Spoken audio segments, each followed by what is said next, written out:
Let me tell you what is scaring the hell out of America. These two. Look at these two. Omar Fateh and Ilan Omar. Okay? Both Somalis. She was born in Mogadishu. He was born, I think, in D.C. Maybe an American born, but they sure as hell don't seem to be holding what we call, quote, American values. Don't take my word for it. That's what people are saying. And you're going to say right away, oh, they're racist. They're Islamophobia. As we say in the South, that dog don't hunt. You can't say this anymore. You can't keep delivering this nonsense. We are not phobic. We are not transphobic, Islamophobic, anti-Semitic, whatever, racist. We've heard them all. Whenever anybody seems to point to or suggest or advance an argument or an objection that holds water, the first thing they're told is, it's you. You're racist. The motivation behind this is racist. Wait a minute. What about my claim? We're not going to get to your claim. They never talk about whether the claim's valid. It's you. You're the problem.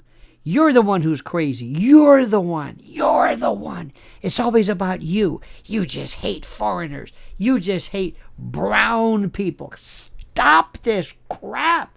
It doesn't work anymore. But let me tell you what's different.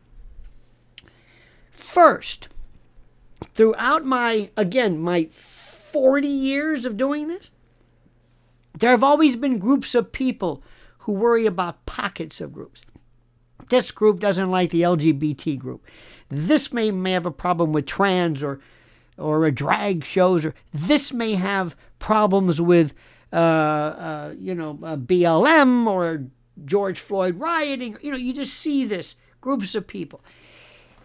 Some don't like DEI, some like ESG. Okay, fine.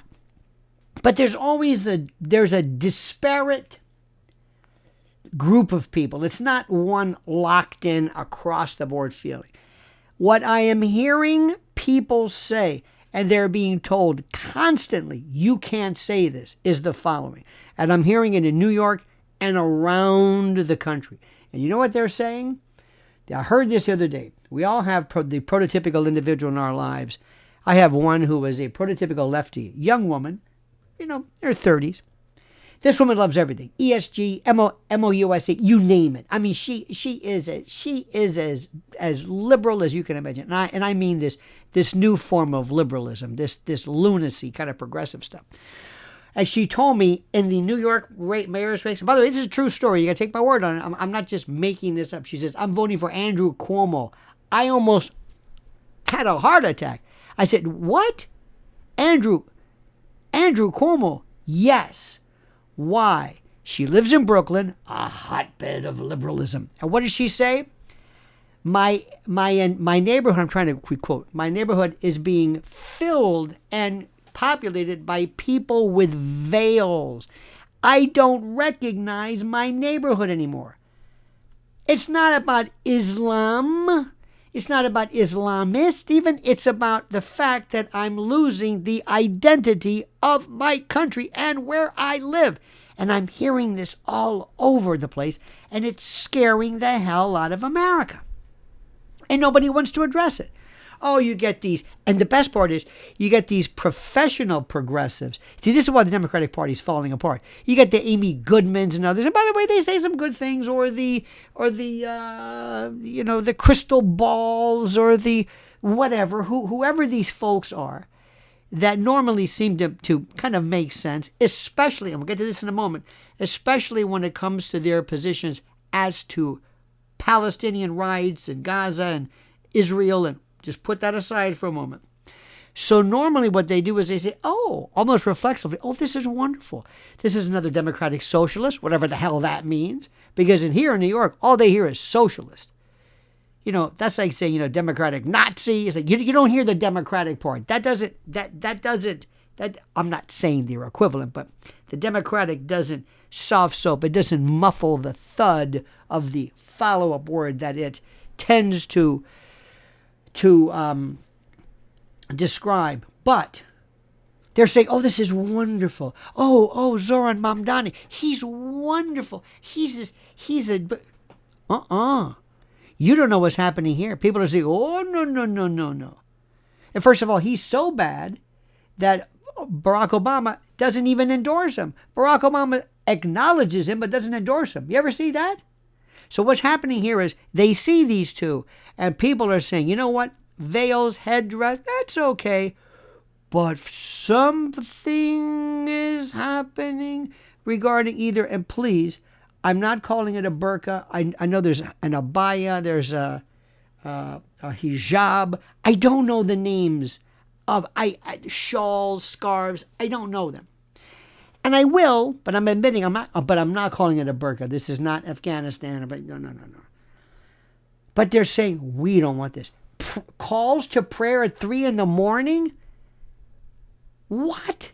Dearborn, Michigan, calls to prayer at 3 a.m? What the hell is this? Oh, you're an Islamophobic. My ass? No, I don't want to hear Catholic. I don't even want to hear church bells at 3 a.m. And those are kind of nice, and I was kind of used to those. This is nuts. And then you have this cacophony, this absolute litany, this endless surge of individuals on various social media platforms that say, we're coming for you, we're taking over. This is Islamist. Couple of definitions, and it's axiomatic at this point. Progressives are a religion disguised as a political persuasion or direction. Islamism is a political party disguised as a religion. They don't represent all of the Muslims, but you can go back to Muslim Brotherhood and move all the way down the line from Saeed Qutb and go back, and you can ask Nasser what he thought. Even he recognized. You've got a bunch of people who want to take this. It's almost like a Trotskyite. I don't want to say a diaspora, but a dare I say a metastatic perfusion, an extravasation, a flooding, a tsunami-like movement of not just Muslims praying and doing it, no, coming in and taking over city councils and election boards and school boards and mayors and police chiefs to run the show. Now, I'm not going to debate or bring up the fact of something somebody doesn't want to know. Is this Sharia law? Technically, no. But Sharia law has become a term that is used to describe this generic fear that people have. It's a code, it's a religious means of interpretation. I'm not going to get into it, but if that's what you want to call it, fine. The same way they're calling everybody a socialist and a Marxist and a communist. Is he a communist? No. Are a lot of these things socialism? No. They're basically what it amounts to, almost some type of it's like a welfare giveaway, because Zoran Mamdani is a stooge. He is a sock puppet. He is Pinocchio. He is Lamb Chop. Who's Sherry Lewis? Who's Geppetto? That's the story. But as far as these two folks right here, you cannot help but look at their faces and their look, especially Ilhan Omar, and they sneer at you.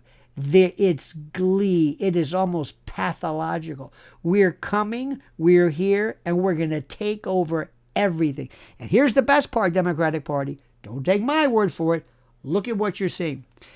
You have become, by virtue of the Israel, hear me out, of the issue of Israel, Palestine, Gaza, the folks who have been staunchly, adamantly, forcefully, vociferously against what you either consider Zionism, Christian Zionism, Bibi, Israel, whatever you want to call that, because it goes by a variety of different ways, regarding what you think of the horrible treatment, and it's been horrible, there's no doubt about this, but whether it's been called a genocide or ethnic cleansing or apartheid, that debate, which I do not address here, I'm pointing this out to you, that debate has been so strong and so forceful and has picked up so much momentum that it has by virtue of its expansion, pulled into its fold the notion of all things Muslim, all things Palestinian, it's like one big collective. Somali, fine. Ugandan, fine. Islamic, fine. As long as you're brown, Muslim, part of this world that is absolutely needs protect, as do all folks do. But you have confused this. And a lot of the people who have said yes, what is happening in Palestine or in Gaza or in Israel or in the Middle East, however you want to phrase it, that is one thing. But whoa. But do we want this brought here? No. We don't want to become Palestine West or whatever it is. No. We don't want to be some Muslim stronghold. No. We have this funny separation of church and state thing in the First Amendment, though not enumerated as such. That was Jefferson's words. We know all about that. I know that. Don't correct me on this. But we're saying, oh, no, you don't. And all of a sudden, the people are saying, wait a minute. And I'm hearing this. I'm with you. This is what they're saying. I'm with you on Palestine, but I'm not with you on calls to prayer in Dearborn, Michigan at 3 a.m. Or I'm not with you with Zoran Mamdani, who seems to be going out of his way to not assuage any fears on the part of the population, but in some respects to exacerbate them. Now listen, let the Democratic Party kill themselves. I don't care. But let me explain something. This is a warning. This is a warning for a lot of these lefty kind of milquetoast. They thought they were, leading the charge. You've heard them before regarding Palestinian issues. They thought we are invincible. We're going to take on Trump and the Republicans and the Zionists and all of that because the world's behind us. Okay. But then you started to say, hey, this is great. Let's let there be a perfusion of Islamist, whether you know it or not, protocol and politics in American cities. Whoa, wait a minute. And they don't get it. They don't get it because there's one thing these people don't understand. They don't understand reality, realism, realpolitik. They're not able to say yes here, but not here. Let me tell you something.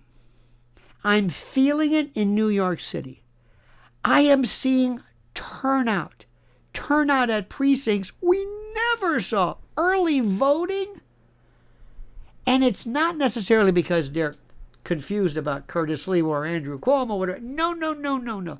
There is a sense of invigoration because Mamdani and Omar and Ilhan Omar have scared the hell out of people. Congratulations, Democratic Socialist. Congratulations, progressive lefties. Good for you. You thought it was a one-size-fits-all, right? That all these issues were fungible. Well, they're not. You'll see. Two things also I want you to see. And they are listed in the description section of this video. First, what do you think about all of these riots that are happening and screaming regarding SNAP benefits? I'm not in any way laughing at that. I don't think it's anything serious at all. But this is what happens when there are food issues. When you can't get food, people go berserk. And if that ever happens in the event of a natural occurrence or unnatural or some type of a supply chain breakdown, and your local stores close for a week, what will you do if there's no food? What will you do if the store is closed? Go to preparewithlionel.com. Preparewithlionel.com. This is the nation's best. Go right now and save about $250 in savings right now. Preparewithlionel.com. And one more thing. As we celebrate the First Amendment, remember one guy who learned the hard way that just being a proud American isn't enough. His name is Mike Lindell. His product is called MyPillow. And if you go to mypillow.com, promo code Lionel, or mypillow.com/Lionel, I have the links to this. You can get a free gift and save from one of the greatest American stories in means and ways and pathways of luxuriation you've never even imagined. So preparewithlionel.com and mypillow.com/Lionel. They support us, we support them. So now, my friend, it's time for you to comment as you see fit.